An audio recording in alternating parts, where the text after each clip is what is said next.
All right, good afternoon. I'm Sam from Bluewater Digital for people who don't know me. So I'm one of Australia's founding Google partners and a multiple specialist award winner, and I help people get found on Google using Google Ads and search engine optimization. So today I'm just going to do a sort of quick presentation, a quick overview of what Google Ads are, which are obviously a very big core of my business and what we do. So when I talk about what Google Ads are, people usually will tell me, they're the ads that you see now at the top and the bottom of the Google search results. But Google Ads are actually a lot bigger than just being those text ads that you see on the Google search. So Google Ads actually include the search ads that we just talked about, and I'll go through all these in a little bit more detail as well. So we give you a bit of an overview of what's actually available and what's out there involved with Google Ads. Yeah, so Google Ads include search ads, display ads, video ads, in-app ads, shopping ads, and then remarketing or retargeting, depending on what platform you're using. They call it sometimes different things.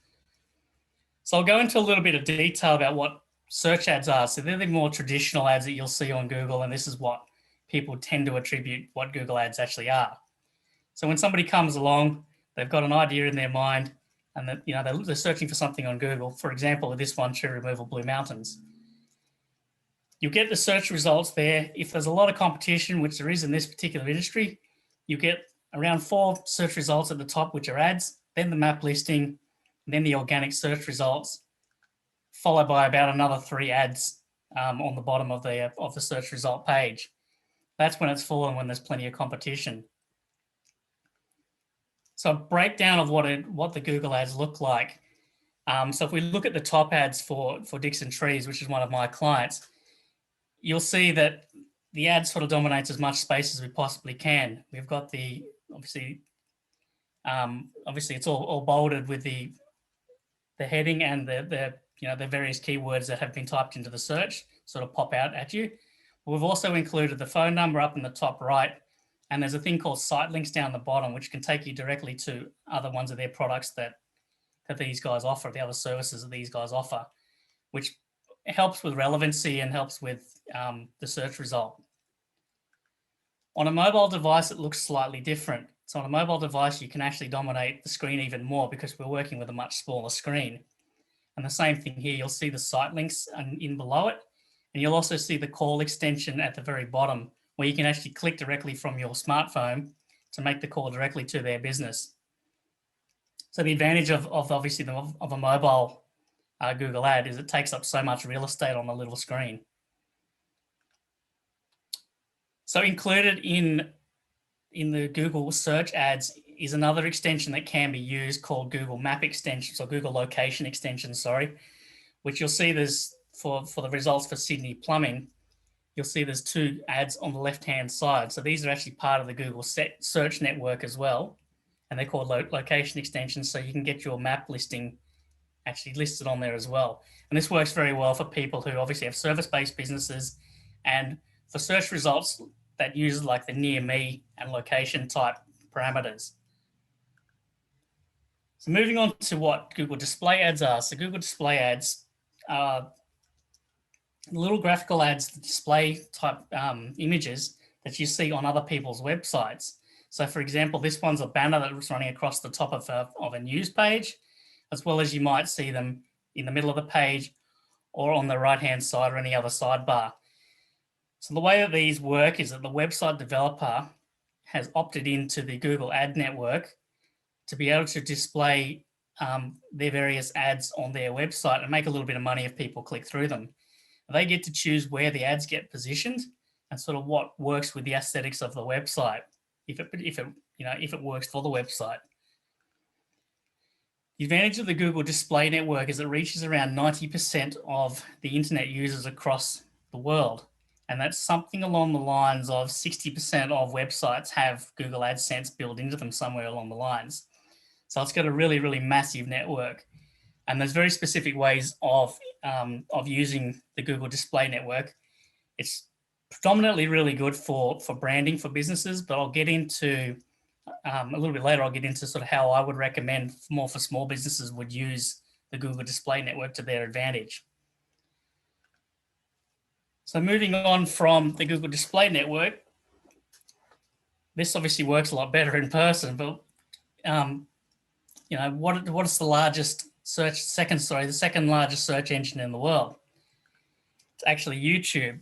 So whether people know that or not, I'm not sure. So YouTube and Google video ads are actually highly underutilized. They're still, especially for small business.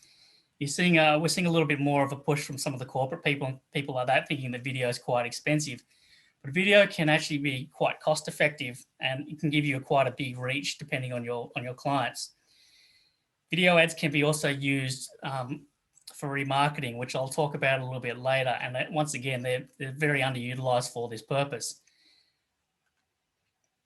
App ads are something I haven't actually had much experience with app ads themselves.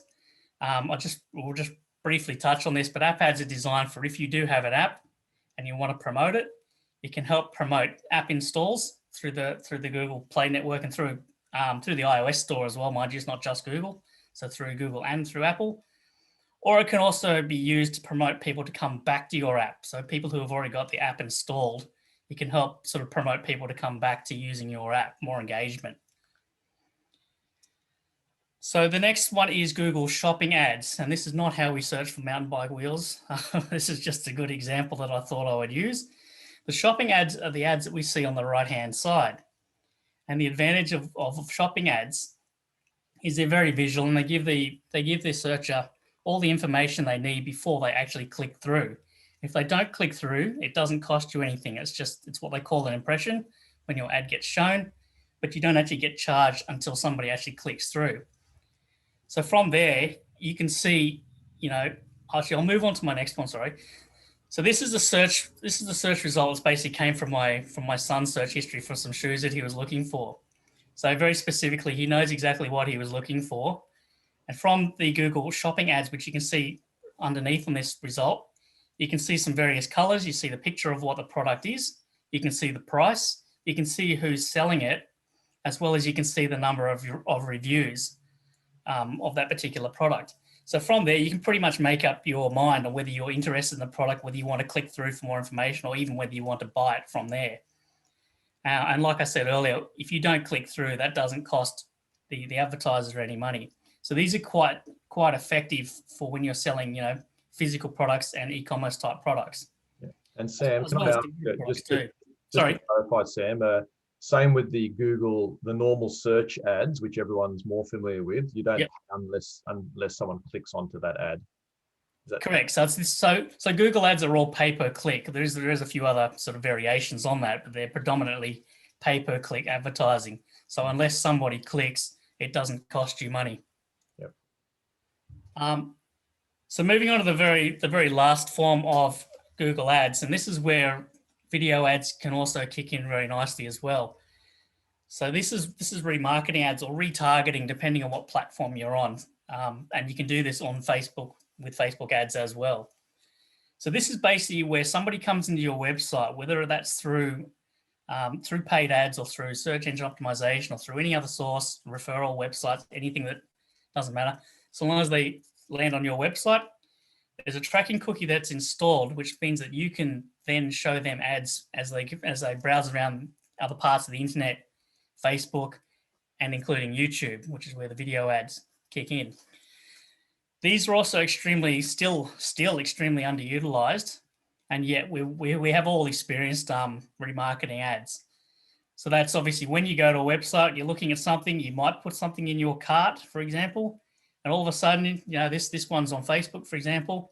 You jump on Facebook and go, hey, you left something in your cart. Come back and finish that off. So that's the sense of retargeting ads. Give you guys an idea of how big Google ads actually are. It's about $4.4 billion in revenue just from Australia alone. That's in 2020. So that was I can't remember the exact statistic, but that's up around, I think it's up around 20% or something along those lines. Don't quote me on that. But yeah, $4.4 billion in Australia alone goes into Google ads. Worldwide, it's about $180 billion. So it's an absolutely massive, it's the biggest digital marketing platform, paid digital marketing platform out there, followed by Facebook. If you've ever heard me talk before, you would have heard me talk about micro moments, just to give you guys a bit of an understanding of why people search and what they're doing when they're actually searching on the internet. So a micro moment is a moment in time when somebody has an idea. It's basically the moment in time where they pull out their device or jump on their laptop to perform a search. It's when they want to do something online.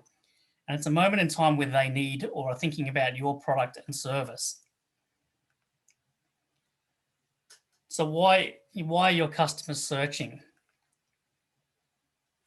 And there's basically 4 different types of micro moments that people can have. They all sort of fit in within these 4 categories. So that I want to do moments, I want to go moments, I want to know moments, and I want to buy moments. I'm not going to go too much into detail on what micro moments are. I do have other videos out there, and also another presentation that I did for Anil going back a little while on my YouTube channel if you're interested. But these are basically the 4 ways that people search and what when they're searching online. To give you an example of that, sorry, Craig, I'm going to use you as an example here. But if somebody was to say, log into their bank account and see that an invoice hasn't been paid, I really need help, somebody to help me find, get onto this client and get them to pay their invoice. That's the micro moment right there. Another example of that, I always use a personal trainer in a way. It could be Sunday night, you're standing at, you're looking in the bathroom mirror and decide, I really need to do something about this. So the first thing you'll do is go and find your phone or whatever device is closest to you and search, weight loss or solutions for weight loss, or something along those lines. That's a micro moment. Every one of our customers has these moments, and it's a good idea for you guys to think about it and sort of try to identify what these moments are so you can join the conversations with your customers. Following on for that, have a think about what devices they'll use. Now, people, when they're searching on Google, will always use the device that's closest to them. Typically these days, that's a smartphone because it's in your pocket, you pull it out, and away you go. If it's a tablet device that you're seeing with your data within Google Analytics or whatever you're looking at, tablet devices we typically see are people sitting at home watching TV on the lounge at about around 8:30 at night. They're not technically mobile devices as such these days. They're more your computers used at home. And desktop computers are typically your office workers that are working 9 to 5 type jobs. So I'm just going to give you guys a really quick overview of what the Google Partners program entails as well, and sort of how it's developed over the time. So in 2007, there was a Google individually qualified program. So we joined up to that, and I've been individually qualified since 2007. In 2010, I was invited to the Google headquarters in Piermont in Sydney, in a little back room where there was probably less than about a dozen people in that little back room. And we were asked about what we thought about creating a Google Partner program, and basically we were the founding people that started all that. In 2011, Google launched Google Engage for agencies and held their first masterclass event in November of 2011. That event had probably 30 odd people there. The last event I attended, which is back in 2019, had over 500 people in the room. In 2013, they changed Google Engage for agencies to Google Partners, which is what it is today. And like I said, there's over 1,000 partners now Australia-wide. In 2016, Google actually asked us, Google Australia actually asked myself and my brother to run a program in Penrith called Google Digital Bites, where we invited, I think we had about 50 business owners in the room in Panthers. And we ran a full day presentation on the Google ads and Google products that are available. 2015, I wrote a book, which is all about Google Analytics, which is to help people basically understand and use the data that was available to them within Google Analytics. If anybody would like a copy of that, hit me up and I can send you an electronic copy, not a problem at all, free of charge. In 2017 and 2018, Google did a specialist challenge, which was basically if you were qualified across every one of these disciplines, managed a certain spend threshold, they would give you a Google Partner specialist status. I don't know how many people actually completed it, but I did complete it in 2017, 2018, and they haven't run it since. Just quickly give you guys a bit of a overview on what I'm currently working on. So, like I mentioned at the beginning of this meeting, I've actually shifted a lot of my budget now to New Zealand. And what I do, I can basically work with anybody, anywhere across the world. I've got clients in Switzerland, for example, and in other places around the world. But what I'm currently working on is a white label product specifically designed for social media agency owners and website developers. Because we've found that when I was talking to them, they will quite commonly tell me, oh, I'm running Google ads for my clients, but I really don't like doing it. Can you help me with that in some way? So we launched this product, and you've currently got that rolled out to New Zealand, and it's going quite well for me. These are just some of the legends that I work with, and some of the areas that I'm very proud to sponsor, which include the Blue Mountains Junior Rugby Club, which my son plays for, and obviously the Western Sydney Mountain Bike Club. For anyone who doesn't know me, I'm bike mad, and I quite enjoy my bikes. So no, that's awesome, Sam. I'd love to open it up for questions for Sam, because I think it's AdWords is such a powerful platform, and especially when we're looking at getting back after lockdown, rebuilding our businesses, ramping things back up. It is something that that I think people should be looking at.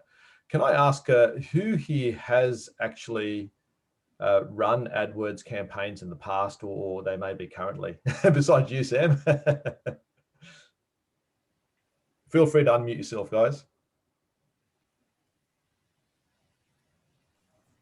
I set up some AdWords, but they're very basic and very low budget at the moment, just to sort of, I don't know, I felt like it actually encourages Google to promote me a little bit. I'm actually more interested in the map one as well. By putting AdWords on, I seem to be found on the map a little bit better.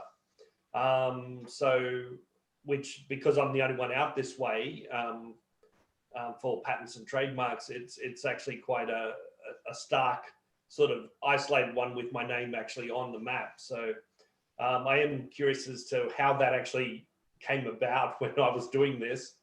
So I will be talking. I'll need to talk to you about it later once everything gets back to work.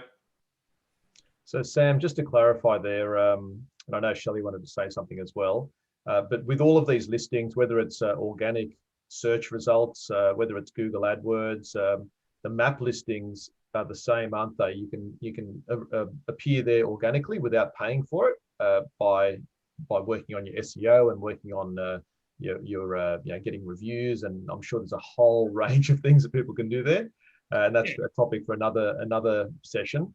But obviously you can advertise there as well, which is what you showed in your pres. You sure can. But so Google Maps optimization is actually completely different to your standard website search engine optimization. It's similar in a lot of ways, but we treat that completely separately. So with the Google location extensions for Google Ads, they're actually using that map listing that you've got, but promoting it obviously for various search terms and things like that. So it still uses the same your same My Business listing, but it's just a paid promotion, so to speak. And Shelley, you were going to ask a question? I didn't really have a question. I was just saying that we use Google AdWords, not at the moment, but we had somebody set it up for us originally when we didn't have a lot of money. And then we handed it over to somebody else who was recognized in the industry as pretty good at it. And they couldn't do anything better for us, so we took it back ourselves, and we're still doing it ourselves. But we do have, we are using the Google ads. And in general, has that worked well for you, running those Google ads? It sounds like you're continuing to run it, so it must be paying off. So most of our customers, so when people book, we ask them how do they hear about us, and the majority is through Google. But a lot of people pick Google because they saw us on the internet somewhere anyway. But sure Google AdWords ad or a normal organic listing, but I suppose you'd have all of those stats in the back end anyway. Yeah, we do. Yeah, it's Yeah. not my forte. It's not something that I do personally. One of the other owners do. Okay. Any other questions for Sam? I mean, who's contemplating running Google Ads if you're not already?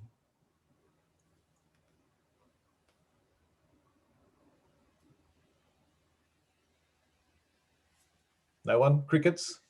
Yeah, Hello. no, I'm definitely looking at sort of making it a bit more targeted once we get into a more normal stream of business.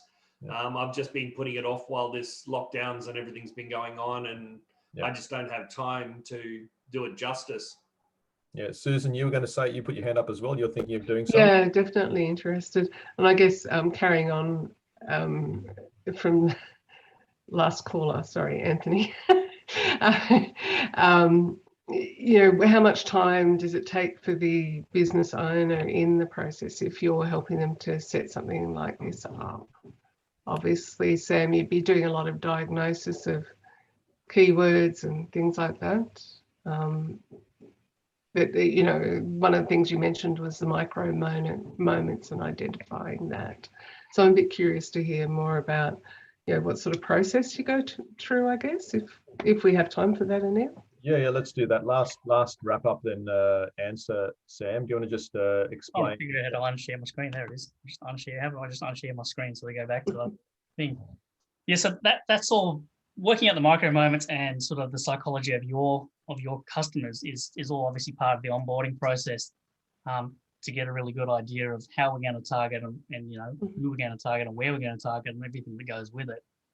So that's all obviously all part of what we do. To see results, like typically it can be anywhere between sort of 2 to 6 weeks ramping up from there, depending. I typically like to do things in a 90-day cycle. So to give it a full sort of 3 months, and it's not a set and forget full 3 months. It's you know optimized on a daily sort of basis, but allow it sort of that 3 months to get through the learning process and you know and sort of work out what's going to work best for your business. And you definitely should be seeing results within sort of 2 to 6 weeks is a good sort of. And Sam, something that Susan asked about was keyword research. So you've got tools accessible that allow you to do that, or can others here just go in and look up keywords that people are searching for?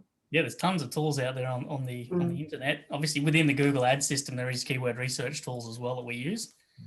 Mm-hmm. Keywords, yeah, that's quite interesting, and that's what sort of takes the most time within the first couple of weeks. I was going to say it takes a long time if you try to do it yourself, because I've tried. That's where you start to filter out all the negative words and things. You come up with things that people never even think of. If you think about it yourself, what do your customers type in to find you? You might find that what you think they type in is completely and utterly different to what they actually type in. And then to give you another example for that, the way that people are searching now makes that keyword, those keywords completely different. For example, the way that people talk to their phones and their Siris and et cetera, is completely and utterly different to how people type. So yeah, a lot of interesting things over the first few weeks. All right, sorry, you want to? I was just going to say, it sounds like if it takes that lead time, then there's no point in putting it off till things settle down. You know, it now would be a good time to start. Yeah, you probably still need to have good volume of searches happening because it will take it will take some time. But you need a budget for it and a bit of patience as well, I suppose. Yeah, but that's like any marketing. Any marketing's the same. It's exactly, you test different things, measure the result, fine tune. The great thing about digital, whether it's AdWords or Facebook ads, at least you can see the results. You can track the results digitally. Anyway, we better wrap up there. But thanks for that, Sam. I'll stop the recording.